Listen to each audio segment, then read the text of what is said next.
গণতন্ত্র ডেমোক্রেসি, প্রজাতন্ত্র রিপাবলিক এবং গণপ্রজাতন্ত্র পিপলস রিপাবলিক। সরকারের এই তিনটি কাঠামো নিয়ে আজকে আমি আলোচনা করব। ভিডিওর শুরু থেকে শেষ পর্যন্ত যদি আপনি থাকেন তাহলে ইনশাল্লাহ পুরো বিষয়টি ভালোভাবে বুঝতে পারবেন। আর যদি দেখতে না চান এখনই কেটে পড়তে পারেন। চলুন দেখি এই তিনটি কাঠামোর মধ্যে ভিন্নতা বা পার্থক্য কোথায়, যদিও আমরা অনেকেই এই তিনটি বিষয়কে একই মনে করে থাকি। এক কেন মনে করি? কারণ এই তিনটি কাঠামোর মধ্যেই অর্থাৎ গণতন্ত্রেও প্রত্যক্ষ এবং পরোক্ষ নির্বাচনের ব্যবস্থা রয়েছে, প্রজাতন্ত্রেও প্রত্যক্ষ এবং পরোক্ষ নির্বাচনের ব্যবস্থা রয়েছে এবং গণপ্রজাতান্ত্রিক রাষ্ট্রেও প্রত্যক্ষ এবং পরোক্ষ নির্বাচনের ব্যবস্থা রয়েছে। তারপরেও যথেষ্ট এদের মধ্যে পার্থক্য রয়েছে। যদি তাই না থাকতো তাহলে এক এক রাষ্ট্র এক এক কাঠামো এক এক শিরোনাম কেন ব্যবহার করেন? যেমন চীন প্রজাতান্ত্রিক রাষ্ট্র, বাংলাদেশ গণপ্রজাতান্ত্রিক রাষ্ট্র, আবার গ্রেট ব্রিটেন হচ্ছে গণতান্ত্রিক রাষ্ট্র। তাহলে দেখা যাক ভিন্নতা কোথায়, যদিও প্রত্যক্ষ এবং পরোক্ষ নির্বাচনের ব্যবস্থা রয়েছে। গণতন্ত্র সম্পর্কে বলার তেমন কিছুই নেই, কারণ এ সম্পর্কে আমরা অনেকেই জানি। গণ মানে জনগণ, তন্ত্র মানে শাসন, এর ইংরেজি ডেমোক্রেসি। ডেমোস মানে জনগণ আর ক্রেসি হচ্ছে তন্ত্র। জনগণের যে তন্ত্র শাসন সেটাই হচ্ছে গণতন্ত্র। অর্থাৎ জনগণের প্রত্যক্ষ এবং পরোক্ষ নির্বাচনের মাধ্যমে জনপ্রতিনিধিরা যে শাসন ব্যবস্থা পরিচালনা করেন সেটাই হচ্ছে ডেমোক্রেসি বা গণতন্ত্র। আব্রাহাম লিঙ্কনের সেই বিখ্যাত উক্তিটি আপনাদের মনে আছে? Democracy is the government of the people, for the people, by the people. অর্থাৎ গণতন্ত্র হচ্ছে এমন একটি সরকার ব্যবস্থা যেটা জনগণের থেকে হয়, জনগণের উদ্দেশ্যে হয় এবং জনগণের দ্বারা পরিচালিত হয়। এখন দেখে নেওয়া যাক প্রজাতন্ত্র কি, রিপাবলিক কি। যেমন চীন প্রজাতান্ত্রিক রাষ্ট্র, কেন তারা রিপাবলিক প্রজাতন্ত্র ব্যবহার করে? প্রজাতন্ত্র জনগণের প্রত্যক্ষ এবং পরোক্ষ ভোটের মাধ্যমে, জনগণের প্রত্যক্ষ এবং পরোক্ষ ভোটের মাধ্যমে রাষ্ট্রপ্রধান নির্বাচিত হয়ে থাকেন। আর গণতন্ত্রের সঙ্গে কি বলেছি? জনগণের প্রত্যক্ষ এবং পরোক্ষ ভোটের মাধ্যমে জনপ্রতিনিধিরা যে শাসন ব্যবস্থা পরিচালনা করে থাকেন। এখানেই হচ্ছে মূল রহস্য। প্রজাতন্ত্রে রাষ্ট্রপ্রধান, হেড অফ দ্য স্টেট, জনগণের প্রত্যক্ষ এবং পরোক্ষ ভোটে নির্বাচিত হয়ে থাকেন। অর্থাৎ head of the state should be elected directly or indirectly. যেমন চীনের যে প্রধান একটি মাত্র রাজনৈতিক দল চীনে, সেটা হচ্ছে কমিউনিস্ট পার্টি। এই কমিউনিস্ট পার্টির সদস্য হতে গেলে আপনার শর্ত সাপেক্ষে সদস্য হতে হবে এবং এই কমিউনিস্ট পার্টি থেকেই রাষ্ট্রপ্রধান নির্বাচিত হয়ে থাকেন। প্রজাতন্ত্রে রাজতন্ত্রের কোনো সুযোগ নেই।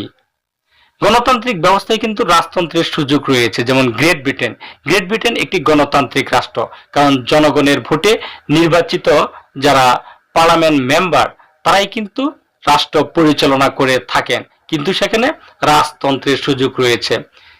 ব্রিটেনে যে সাংবিধানিক রাজতন্ত্র বা নিয়মতান্ত্রিক রাজতন্ত্র রয়েছে সেখানে রাজা বা রানী নাম সর্বস্ব, রাজা বা রানী নাম সর্বস্ব বললাম কেন?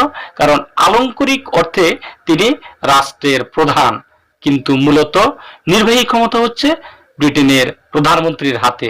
তিনি মূলত নির্বাহী ক্ষমতা প্রয়োগ করে থাকেন। প্রজাতন্ত্র সাংবিধানিক কাঠামো অনুযায়ী রাষ্ট্র পরিচালিত হয়। আর গণতন্ত্রে কি হয়ে থাকে?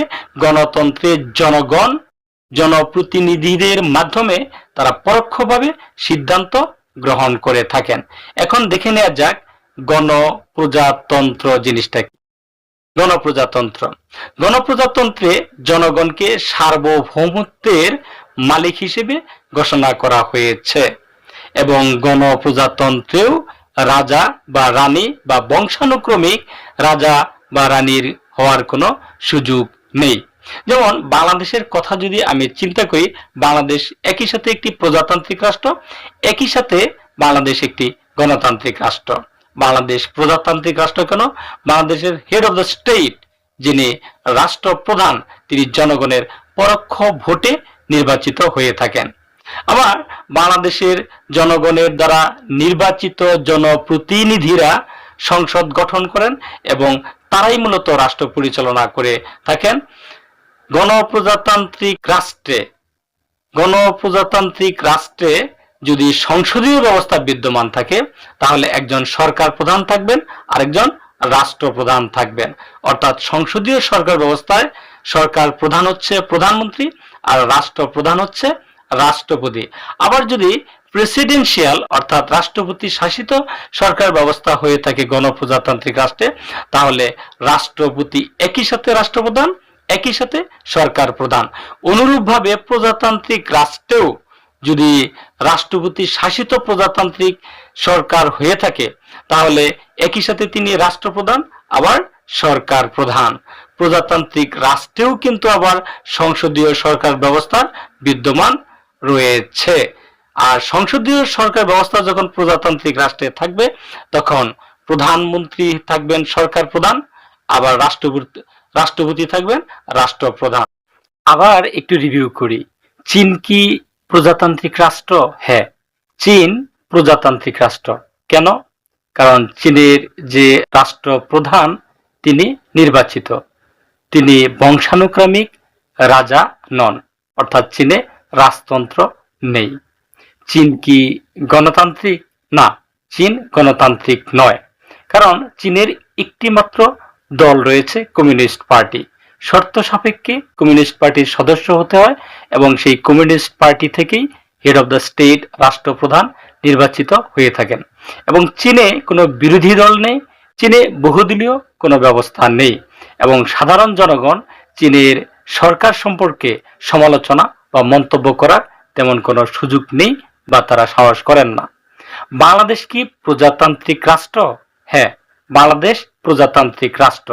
কারণ বাংলাদেশের হেড অফ দ্য স্টেট, যিনি রাষ্ট্রপ্রধান, তিনি জনগণের ভোটে, পরোক্ষ ভোটে নির্বাচিত হয়ে থাকেন। বাংলাদেশ কি গণতান্ত্রিক রাষ্ট্র? হ্যাঁ, বাংলাদেশ গণতান্ত্রিক রাষ্ট্র। বাংলাদেশ বহুদলীয় সরকার ব্যবস্থা বিদ্যমান। এখানে সরকারি দল রয়েছে এবং বিরোধী দল এবং দল সমূহ রয়েছে এবং প্রধান বিরোধী দল রয়েছে এবং সরকারের বিরুদ্ধে জনগণ সমালোচনা করতে পারে, যে কোনো বিষয়ে মতামত দিতে পারে। কারো কোনো মতামত থাকলে কমেন্ট বক্সে প্লিজ কমেন্ট করে জানাবেন। Thanks for watching. আসসালামু আলাইকুম।